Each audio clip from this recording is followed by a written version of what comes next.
So now we're going to hand over to our second lecture of the evening with Finn Manders, a PhD researcher at UCL and Wellcome. So Finn.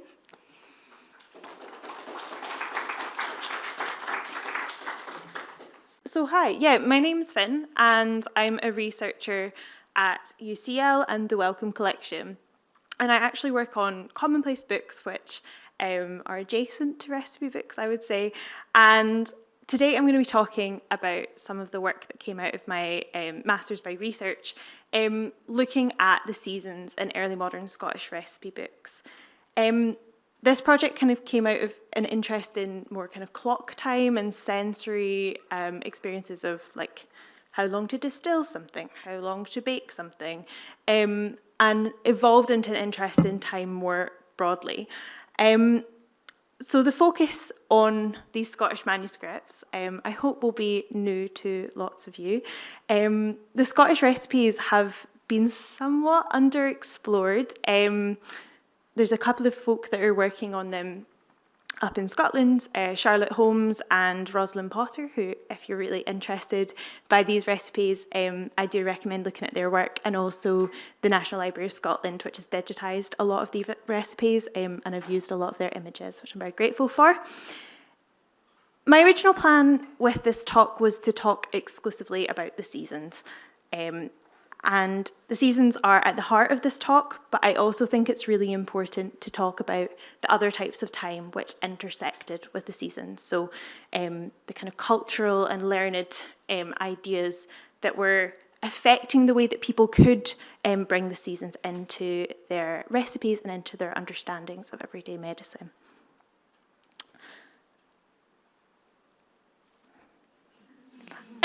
So,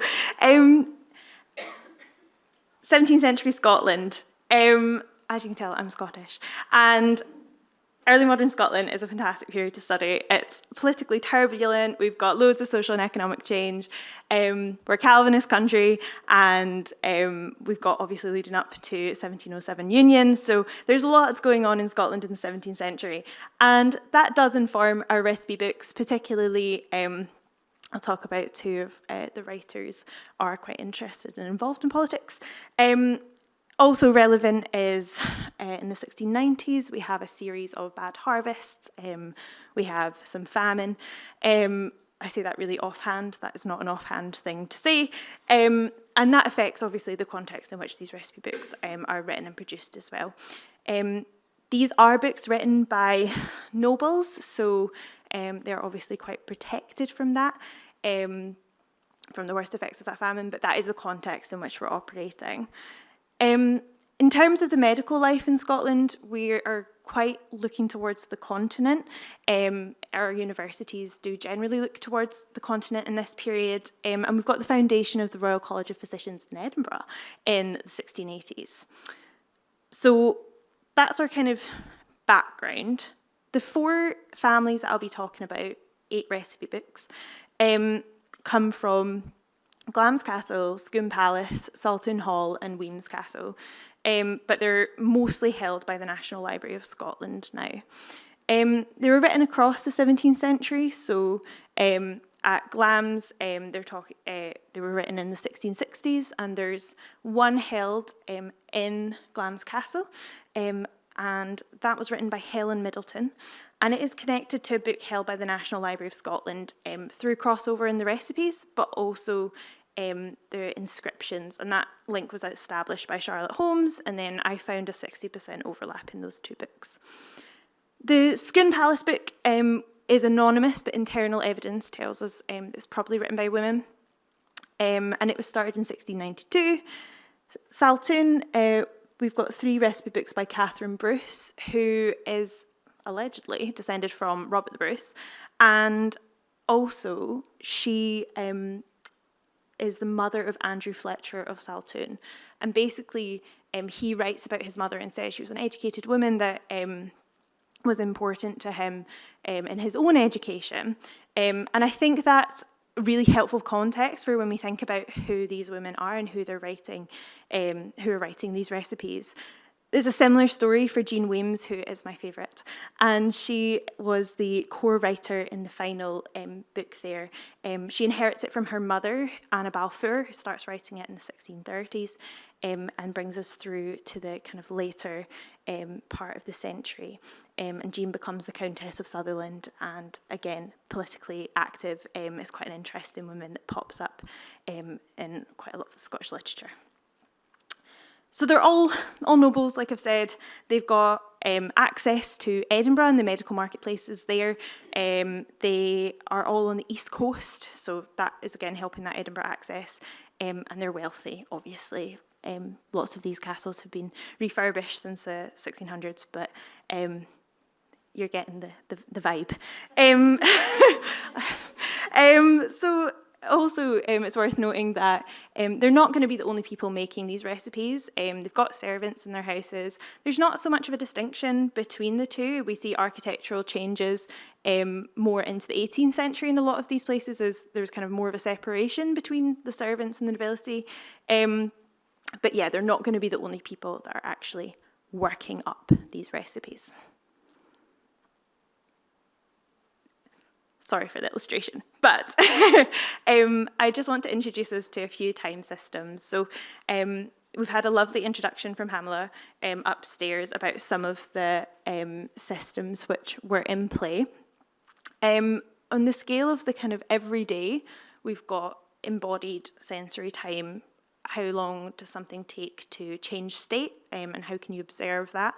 And we've got clock time, so most of our recipe writers had access to watches or a hall knock, or could hear like the parish bells. So we do see clock time through these recipes.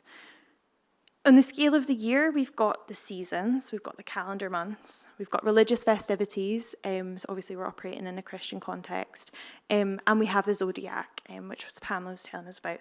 So that linkage between the celestial bodies and different parts of the physical body is very much intersecting with our understanding of the seasons when we look at the kind of theory of time. And then finally, we've got an important attention to life cycles, the status of the family. We've got attention to things like childbirth, preparation obviously for illness and potential death. And these are all intersecting across the recipe books.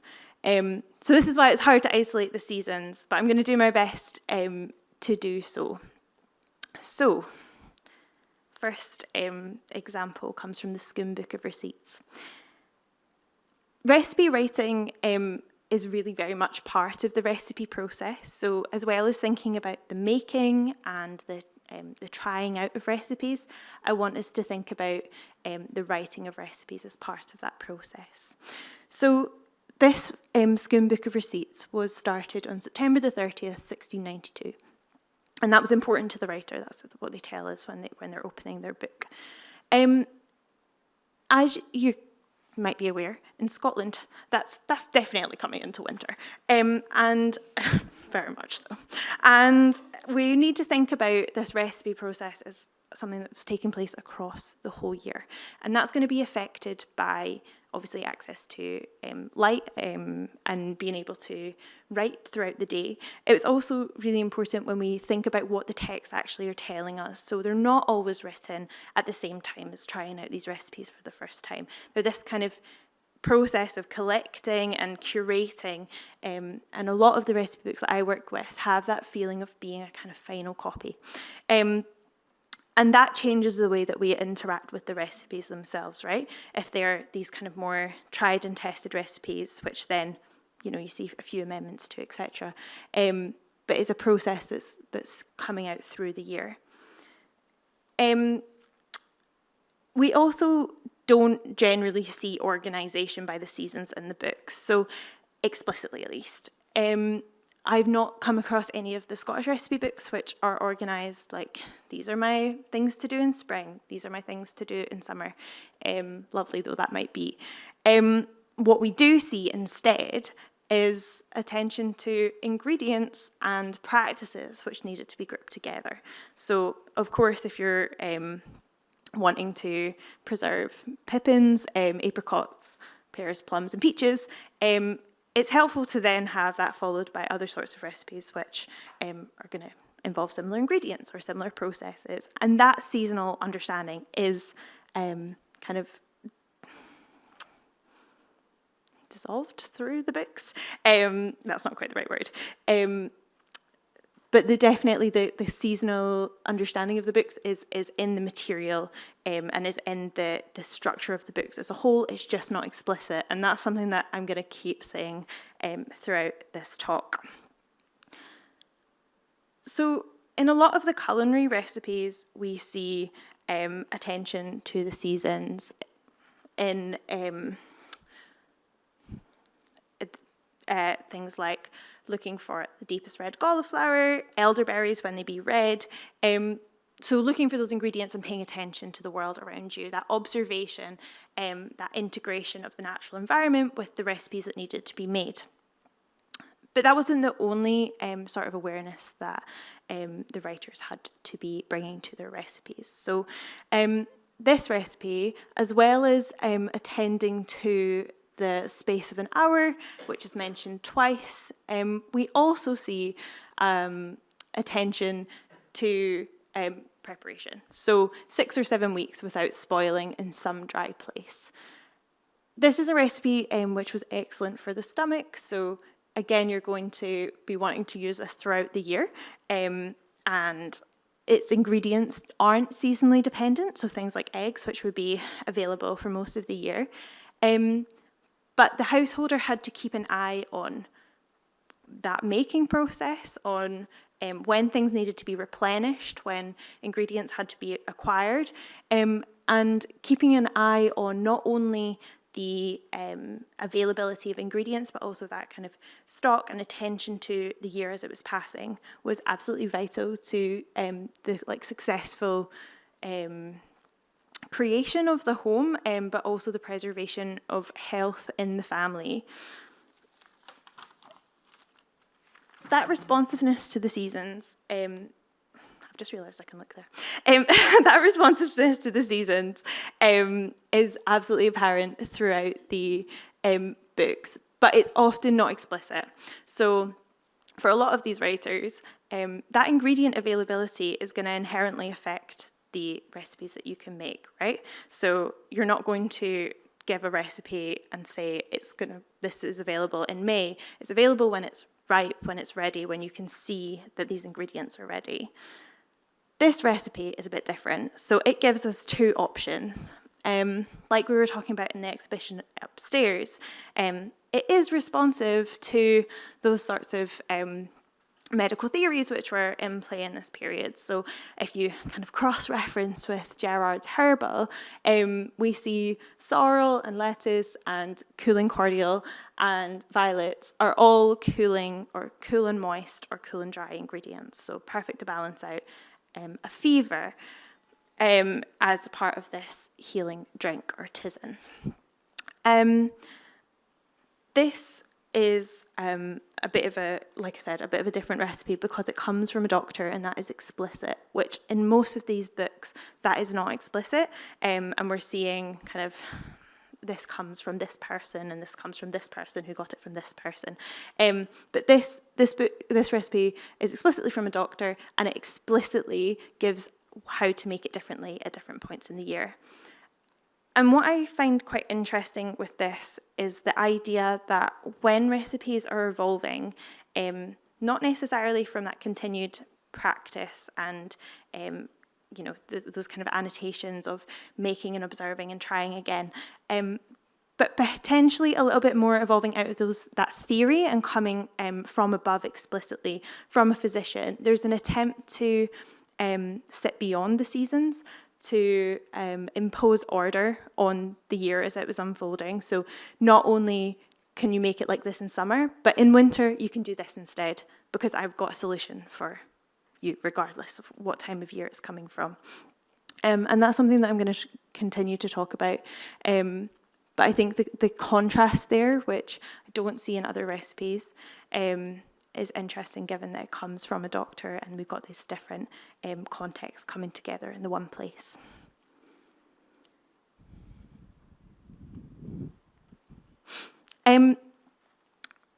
This recipe is different, but it also has a variation.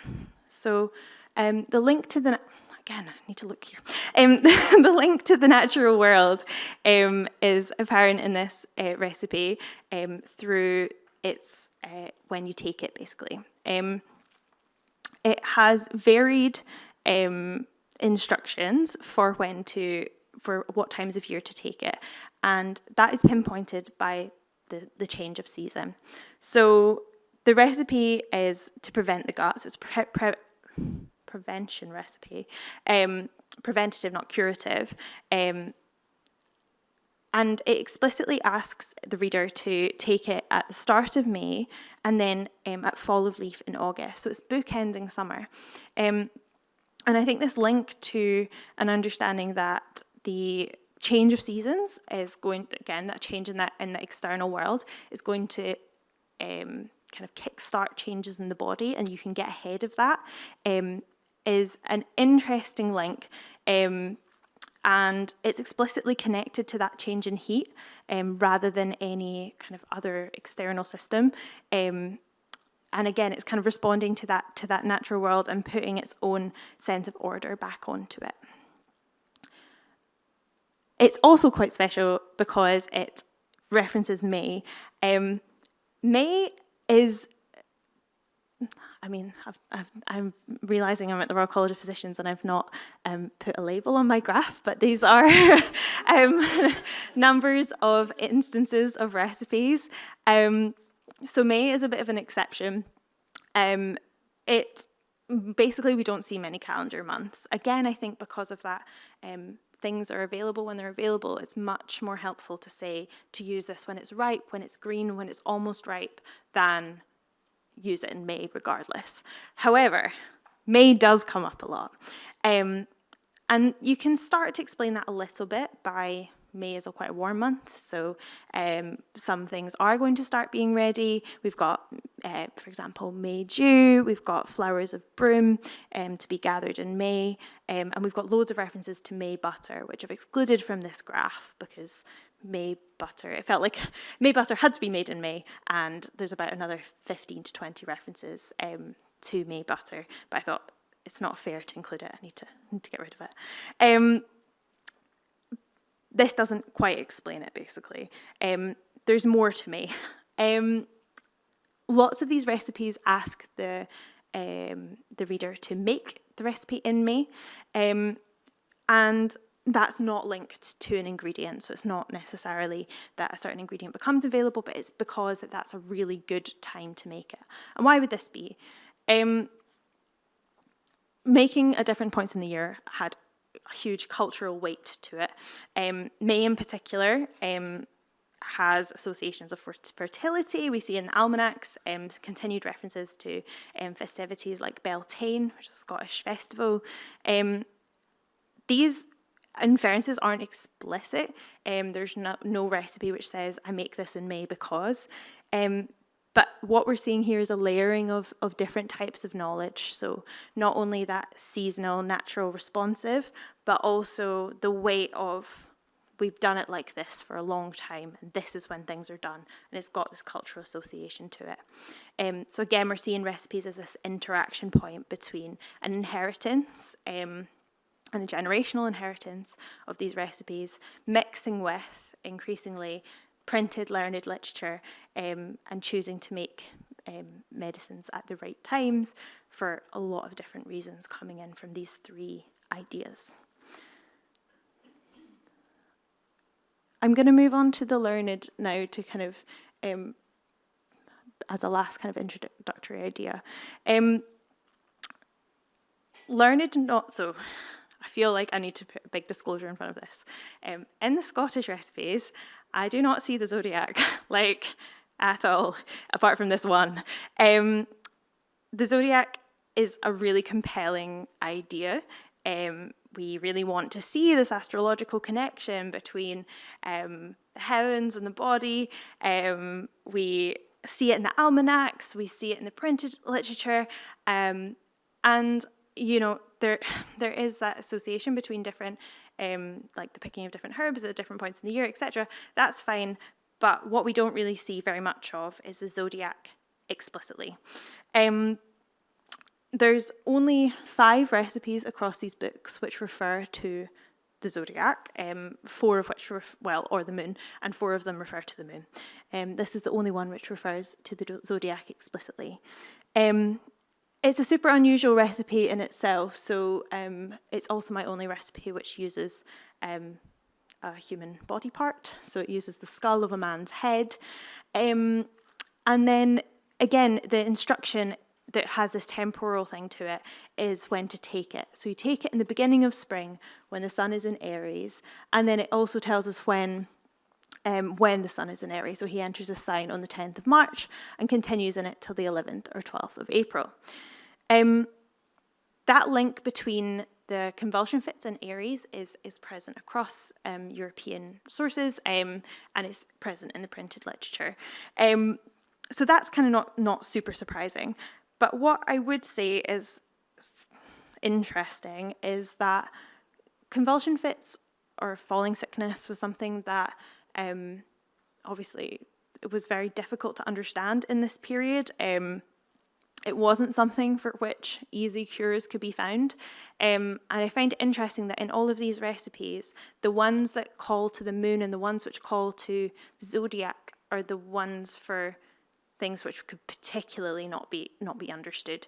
And there's a little bit of a kind of space there, I think, in terms of recipes which were coming up through observation and attention and amendment, and then these recipes which maybe were coming from above. And desperation is a very harsh word, and I don't mean it so strongly as that, but as a sense of like needing to find something for these particularly difficult difficult ailments to tackle.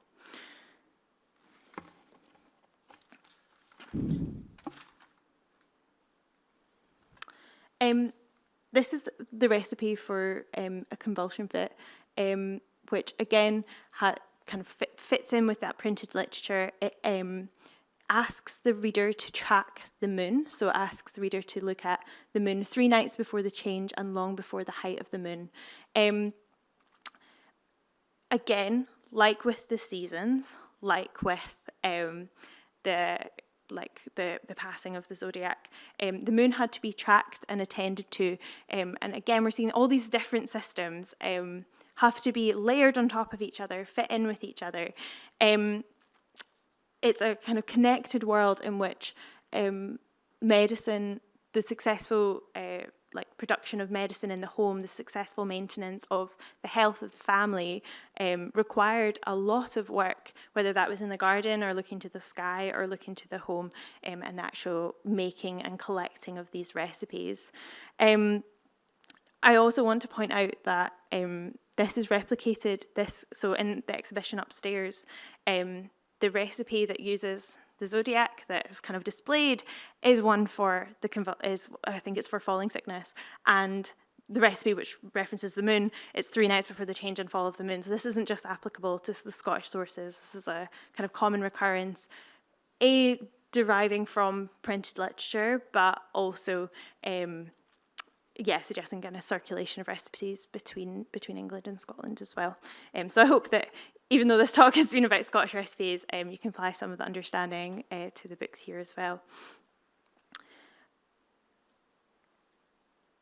So to kind of sum up a little bit, time was an ingredient in these recipes. So there's been a lot of fantastic discussion about the scientific practices of making recipes, of how basically recipes were part of that development of scientific and medical understanding. And I think we should understand time as something that had to be known about in the same way as the efficacy of a particular herb, or how long, the distillation processes involved in making all these different recipes. It required labour, it required tracking, it was a part of the role. Specifically, I am looking at female sources, and I think it is specifically the part of the role of the female householder to track these types of time, keep an eye on them, make sure that the home is catering to those changes in the seasons, both in terms of procuring ingredients and in terms of responding to them and making things at the right time. And finally, I think time really highlights the way that recipes were a crossroads for that understanding, coming from practice and observation and coming from the natural world, and then also sitting in and intersecting with theory and kind of ideas coming from above, from practitioners. So I've got about 5 minutes for questions, and thank you very much for listening. Does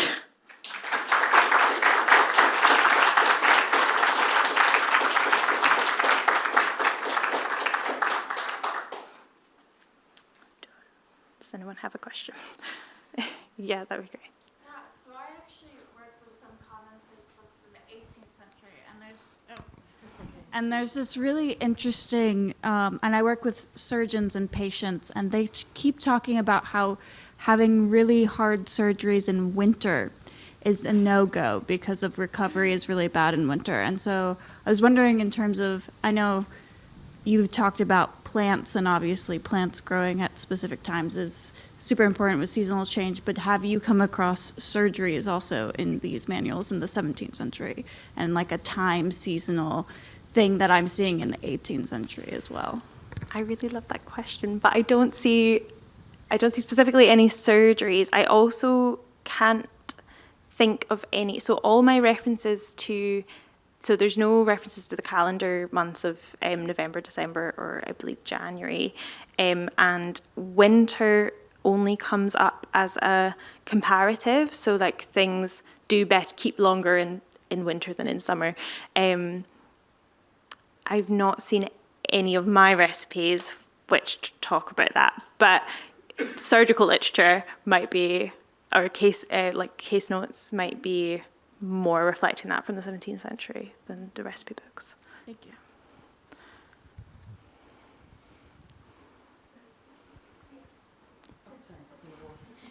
Thank you for the talk, loved it. Is there any parallel, or is there anything you can draw from the differences in Christianity between England and Scotland, and then the presence of references to the zodiac? If we think about, this might be like a different period, it might be too soon, it might be betraying my misunderstanding. But is there anything in that? That's interesting. I don't know if you would see the intersection there, because like those aren't competing systems. But what I would say is that there's differences in references to Christmas. So Christmas comes up lots in the English literature. I just happen across it quite often when I'm reading articles about English recipe books, but barely comes up in the Scottish material. And I think that is a reflection in festivity and a bit more wariness around practices around Christmas. So yeah, thank you. Maybe the last, oh, sorry.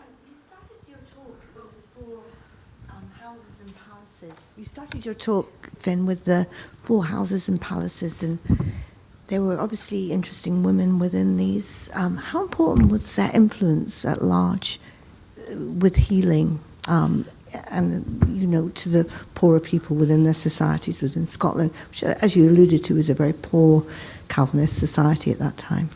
Yeah. So noblewomen did have a role in their communities in terms of healing practices. Specifically, Jean Weems is the one that we know the most about, and her account book references like the giving of alms and giving of medicines at the gates of her castle. So, and there are references through the books of this is what you should give to your patient. So this is not just medicines that are being produced for like just the people within the noble household, but in terms of like wider community, like I think the line between what has come up from oral knowledge, which sometimes is referenced, so sometimes it's like Mrs. Robinson the cook told me this recipe, fantastic, amazing, and so that was interacting with their community, but I can't pinpoint exactly like, oh, these recipes were able to be produced for everybody and these ones were kept for just the noble household. Yeah.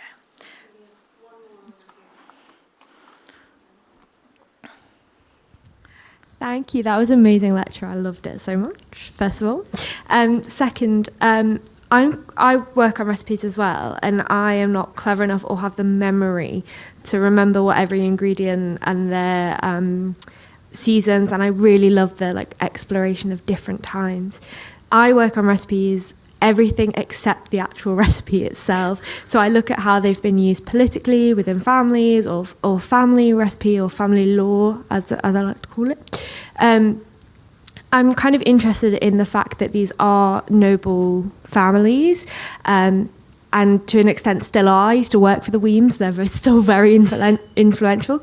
I was just wondering, with the political upheaval that's going on at the time, are they using their recipes in any way politically to put themselves forward as kind of good, noble people compared to others? I think that's a really good point. I think I would say two things. One, I think we see preservation of status in the actual, maybe more the culinary recipes than the medical recipes. So recipes which are specifically about showing off sugar and showing off resources, and having large banquets and bringing people to the table, and those recipes being part of that preservation of status. In terms of communication and letters, the sources from Scotland are mainly in the recipe books, but I know Rosalind Potter is looking specifically at the Weemses, if you're interested. And like I was saying, Jean Weems is a kind of well-known political character, and I think her networking and recipes come into that for her, and the way that she's communicating with people. I mean, she manages to fend off her inheritance. She's very cool. I like Jean. So yeah, I think specifically for her, I think that would be quite true. Yeah. Thank you so much.